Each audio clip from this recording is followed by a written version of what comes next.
and senator for Nairobi. Now, one we wish to pass messages of goodwill to our Muslim brothers during this month of Ramadan, holy month of Ramadan, and hope that at the end of it, they'll have a prayerful and celebratory end of the month of Ramadan, and particularly the celebration of Eid al-Fitr.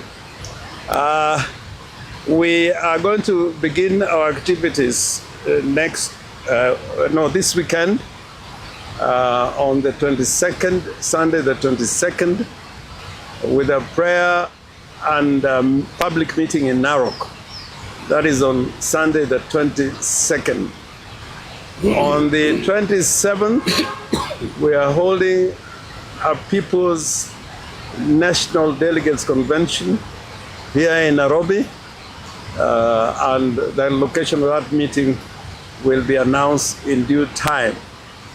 On the 29th, we are having a meeting in Mombasa, a public meeting, which we have had to postpone, as I said, because of the holy month of Ramadan. That meeting will take place on Sunday, the 29th of March, 2026.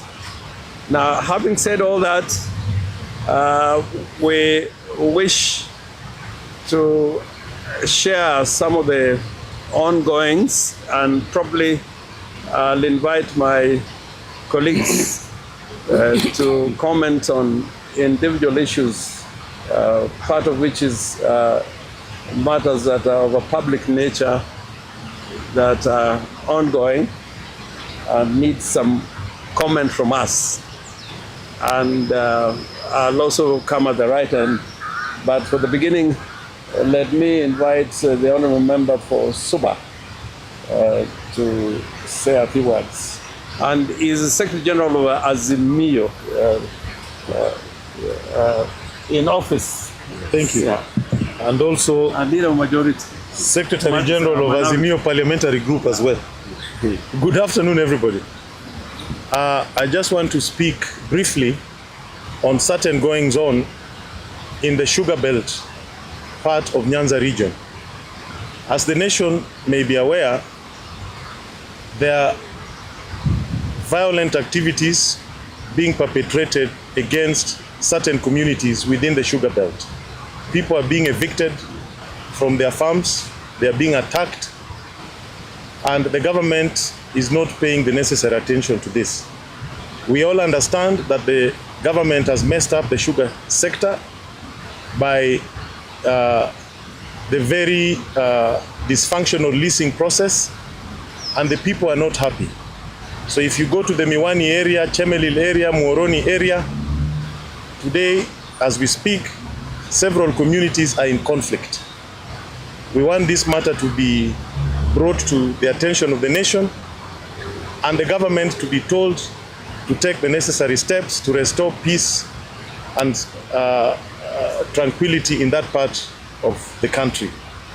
We know for sure the government leased the sugar mills, but those who took over the leases never paid any cent for the nucleus estate of those sugar mills. They have never made public the valuation process, the values of the leasing scheme, and the farmers are not happy. The farmers are not getting paid. They've been laid, those who are working in the mills have been laid off, have not been paid, and we want this issue addressed as a matter of urgency. We are also aware of schemes to take away 10,000 acres of Miwani land fraudulently. And sometime next week, members of parliament will be going to Muhoroni, Miwani area to deal with that issue as part of a public petition that is being handled in parliament. So we really want to bring this out and to tell the government to get serious with the welfare of the people of the sugar belt. There's no point planning state visits or a lot of activities around Kisumu next week when the main economic activity of that area is being sabotaged by the government. When peace is disturbed by agents of government attacking innocent Kenyans and evicting them from their farms.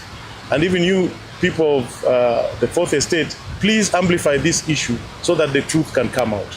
Thank you very much. And I think we have the governor, Nairobi, incoming. Thank you, members of the press. I want to take this opportunity to wish our Muslim brothers and sisters a happy Ramadan season, full of happiness, love, and joy. And just like Prophet Muhammad advises us, when he tied 2 stones in his stomach, he advised that leaders should sacrifice just the way he sacrificed. And that is why we are here today, to sacrifice for our people, to work for our people as their servants. I want to talk about what's currently happening, especially yesterday, the conduct and becoming of our leaders, leaders who are at the apex of leadership in this country. What example are they trying to show those who are coming after them? Must leadership just be full of goonism, violence, insults? As young leaders, we want to condemn the conduct and becoming of the leaders, especially at the presidency level. We don't expect the President of the Republic of Kenya to behave in a way that he behaved yesterday. The moment you get annoyed as a president, what decisions will you make? And those decisions, your guess is as good as mine, that it can lead to chaos. And therefore you must conduct yourself in a manner that is protecting the image of that office, because it is no longer you as an individual, but it is the office that you hold. That is all that I can say as of today. Thank you.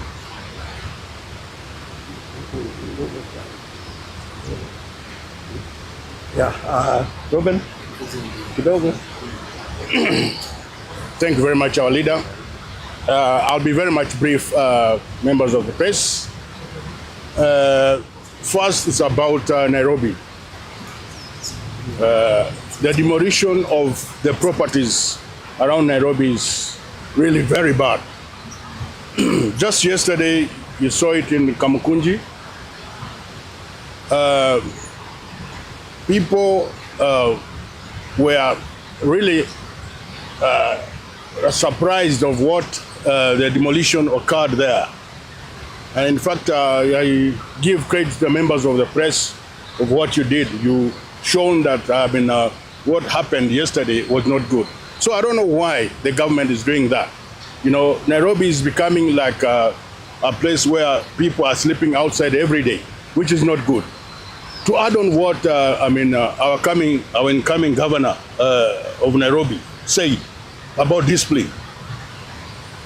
Discipline, that's my work. And I'm telling Kipchumba, kamata bwana hawa watu. Kwani usikamate Ruto? Kamata yeye. Why are they doing that? He wanted to arrest somebody else recently. Sasa kamate president. Si anatukana watu matusi mbaya mbaya. We William, wache hiyo mambo bwana. We ni president. We have to tell you. We ni mwenzetu. We know you very well. Wengine hawakujui, si tunakujua. Na wasicheze. We don't want our kids to come out the way things are happening. Insults everywhere from our leaders. William, wache hiyo mchezo bwana. Thank you. Brian, our coordinator from Kakamega. Thank you so much. My name is Dr. Brian Lishenga. I would like to address matters concerning the health sector. First, we condemn the attempts for hostile takeover of Nairobi Hospital. This is a private institution, and therefore we condemn any attempts by any individuals using state resources to take over the Nairobi Hospital. The Nairobi Hospital is long established. It has its proper structures. They should be respected. We also condemn the arrest of senior doctors by the government on allegations that have no heads or tails. And we call immediately for the release of Dr. Oburu and the colleagues, and we ask that the state gets its hands off the health sector. The correct focus of the state should be on the rundown public health system, the hospitals that are not being paid, the patients that are not being supported. So we would like to condemn these actions and call for the government to retain its focus on strengthening the rundown social health authority. Thank you very much. Deputy Party Leader. Well, I think my colleagues have emphasized most of the issues, but I just want to reiterate that after the Eid holiday, we will be resuming our activities as indicated by our senior Governor Orengo, that on 22nd, on Sunday, we shall be visiting Narok town, and on 27th, we are holding an ODM People's National Delegates Convention, which is going to run parallel to the NDC that has been called by the Linda Group, Linda Ground Group. And on 29th, we shall be having a mega rally in Mombasa town. So I think those dates are very clear.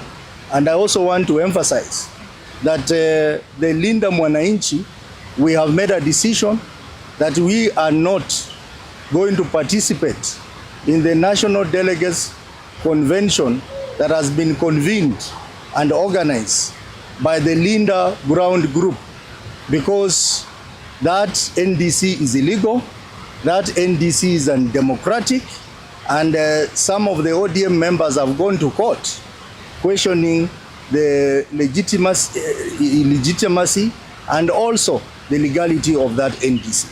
So that has to come out very clearly. We control 35 counties out of the 47 counties, and we expect that the delegates who will be coming to our meeting will be the joining delegates, as opposed to theirs who will be fake delegates. And we are told they are compiling a list of fake delegates who will attend the NDC. So any ODM member, be aware that the NDC convened by the Linda Ground Group is illegal, and it should be avoided like plague. The NDC they should come to is the NDC organized by the Linda Mwananchi group that is here today. And finally, I also want to pick up on what Honorable Babu said regarding the conduct of our leaders. I want to remind President William Ruto that he took the oath to uphold the Constitution of Kenya. And some of the utterances that he has made for the past few days do not portray a leader who is supposed to be the president of Kenya. In fact, I want to remind President William Ruto that his utterances actually border on misconduct, which is a ground for impeachment of the president of Kenya. We want a president that will unite this country, a president that respects the Constitution, and a president that respects alternative opinion, so that we can have a strong country. Thank you very much. Just two comments from me before we invite the questions. I also want to join in by saying the president must be called to order. And quite rightly, as stated by Senator Godfrey Ossosi, the grounds of impeachment normally include gross violation of the law and violation of the Constitution. The Constitution on leadership and integrity requires that state officers, which include the president, must conduct themselves in a manner that brings honor to the nation and dignity to the office that state officer occupies. In the articles that relate to the freedom of expression, our Constitution frowns on acts of hate speech And a lot of what the president talked about, the verbal diarrhea on his part, I think can be described as hate speech. And the Constitution also frowns on incitement and vilification of others. And this applies to him particularly because Article 131 of the Constitution requires of him to promote constitutional values and principles, and that he should bring about unity in the country. So those utterances on his part, and we have not taken an oath like the president. Gachaga has not taken an oath, but the president has taken an oath to defend and protect the Constitution. So his utterances constitute an abomination. And if we were in a society where the leadership, particularly in the assemblies, including the parliament, I agree with Godfrey Ososi that the only way the president can be called to order is by impeachment or a sanction by way of a resolution in parliament. And we have precedent for those kind of infractions of the law. So he must be called to order. The president cannot climb from the high office which he occupies and come down to have violent exchanges, verbal exchanges, which do not bring honor to the Republic of Kenya. And I think all the presidents we've had have had their low times in terms of what they said, but I think this yesterday, some of the utterances, if you have great statesmen like Mboya and Masinde Mulero, Ngala, they'll be turning on their graves that what is this person we have created to occupy that high office of the President of the Republic of Kenya. Secondly, in regard to what happened to Tuju, I described Kenya as a kleptocratic state. But I want to add that President Ruto is suffering from a disease known as kleptomania, where you want to acquire anything, even if you have had enough, you can never really have enough. And using primitive capital accumulation, using the police to have a hostile takeover of Tuju's hotel, having a hostile takeover of Nairobi hospital. I think the degree to which President Ruto wants to own the state called Kenya, the real estate of Kenya, which belongs to the people, is alarming. And if it remains unchecked, whatever elections we will be having in future, whether President Ruto is sitting in State House or not, he will control the state, because he would have acquired not only state corporations, state assets, but also be in competition with businessmen in the private sector. So these two things are not doing well for Kenya at all. And finally, I want to conclude by saying, Linda Mwananchi, we are fighting for the soul of the party called ODM, and they're also fighting to protect the legacy of Raila Amolo Odinga. Raila was a Democrat, he was a fighter for social justice, and he was a fighter for human rights. What we are seeing happening with some of our colleagues within ODM goes against the very many principles that Raila fought against and landed him into detention and many arrests and many violent confrontations with the state. So we think we should be understood that we are fighting for the soul and legacy of the party. And we are going to go everywhere in the Republic preaching that message, that ODM must remain the party of the people, by the people, for the people. We invite questions now. Thank you. My name is Edwin from NTV. Fighting for the soul and the legacy of the party will also mean following the party constitution.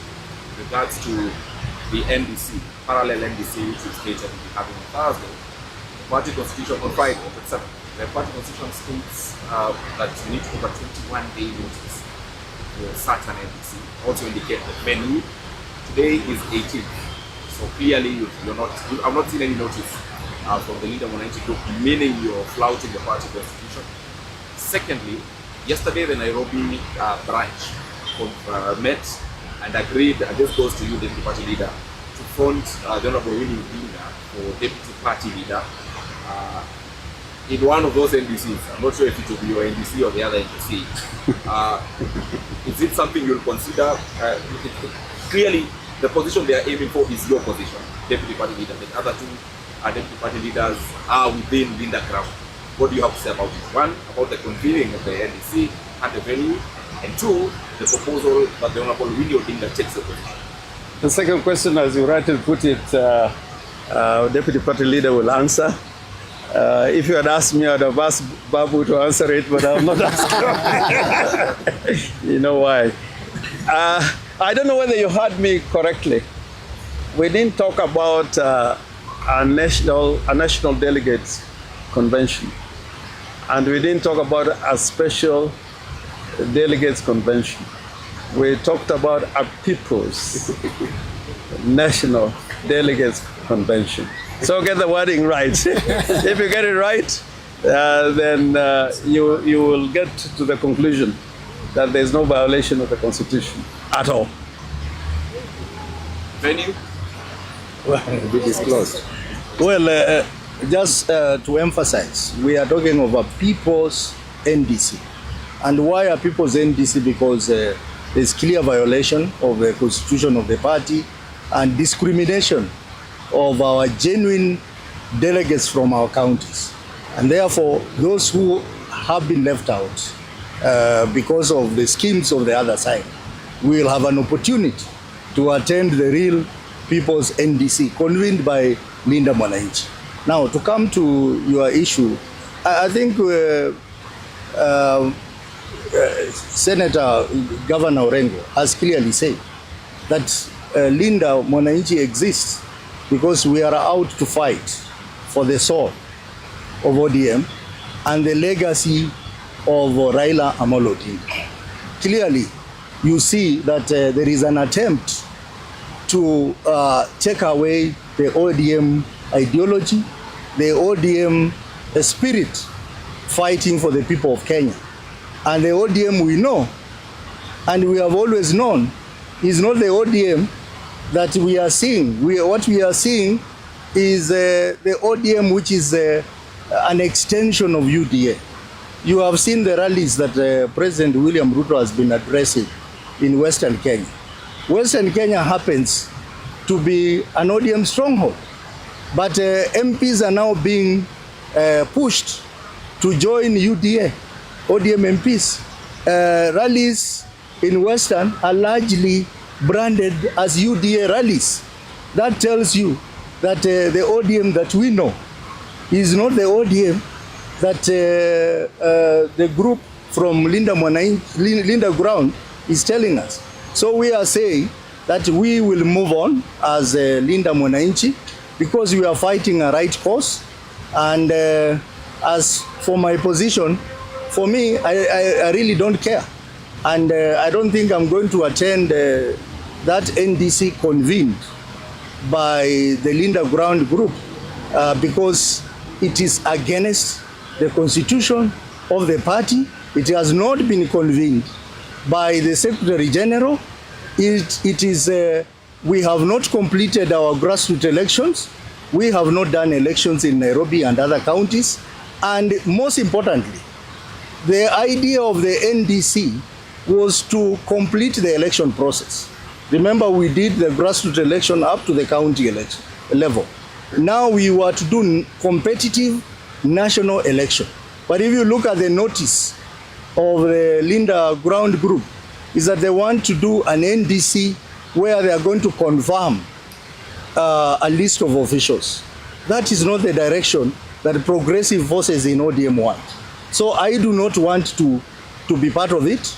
I would have been wanted to be part of it if there was going to be a contest and I was willing to participate in that election to defend my position as a deputy party leader. But I do not want to appear before ODM supporters just to be confirmed that Godfrey Osozi is the deputy party leader when other people have been denied an opportunity to compete with me. So for that reason, I am joining those who are saying we are not body. We are not body. For the issue of Winnie, I think Winnie has a democratic right to decide for herself whether she wants to be party leader or a deputy party leader. Let us give her the space to do that. But I just want to, as a caution, to tell her that I think she needs to tread very carefully, because I think those from Linda Ground would want to use her to justify what they are going to do on 27 to confirm people without a competition. And I don't think that Winnie needs that, because she can easily win any seat if she contests. So I think there is a sinister motive. But we are not focused on that as Linda Group, Linda Mwananchi Group, because our focus is to fight for the soul of ODM and the protection of legacy of Baba Raila Amolo Odinga. I think on the issue of Winnie, now that comrade says that I need to say something, I'll answer Winnie's issue with a story that is told about a turtle that had a kingdom. So there's a person who went close to a pond where the turtle was the king or the queen. So the person told the turtle that, do you believe that there is a bigger kingdom than the pond that you are at? And the turtle said that this kingdom is the biggest. There is no any other kingdom. And if you show me another kingdom, I will give you my kingdom. Then the person led the turtle into an ocean. So initially when the turtle was swimming, it was knocking the walls of the pond because the pond was small. Then when the turtle was put inside the ocean, it started swimming and couldn't reach the end of the ocean as it was doing to the pond. Then the turtle said that indeed there is a bigger and a better kingdom than where I was. So I would like to tell Winnie that she's bigger than the pond where she's going. She should join the ocean, and this is where the ocean is. Thank you. And I think to be fair to Winnie, if you listen to what she has said since her great late father died, you will know where her soul is. Watch her every utterance. So me, I would not really care where her body is, but I very much care where her soul is. And I think her soul is together with the soul of the father and with Linda Mwananchi. Asante. Perhaps a question on the insults by the president. You put it that our country is not an elite society where while an impeachment in the name of the emotion is not viable right now. What then would your message be to Kenyans as we get closer to the next president? But the message is that we have a president who is unfit to be in office. Not in 2027. He is unfit to be in office now. And if he had the constitution means for his removal, the job should be done now, not in 2027. And this is a call to action for all Kenyans to do everything possible to ensure that we don't have a rogue president and that we don't have a bandit government, and that will be decided at the ballot. But if the Kenyans choose, it can also be done by other justifiable means, which, if you have read the law well and jurisprudence well, when there is an injustice and terror, you cannot wait for the ballot. And the law also says if you are attacked in your house, you defend yourself before you go to see a policeman. So this time, we are warning Kenyans that the time to deal with that rogue presidency is not 2027, it's actually now. Excellency, are you calling for the overthrowing of President William Ruto because you're saying other justified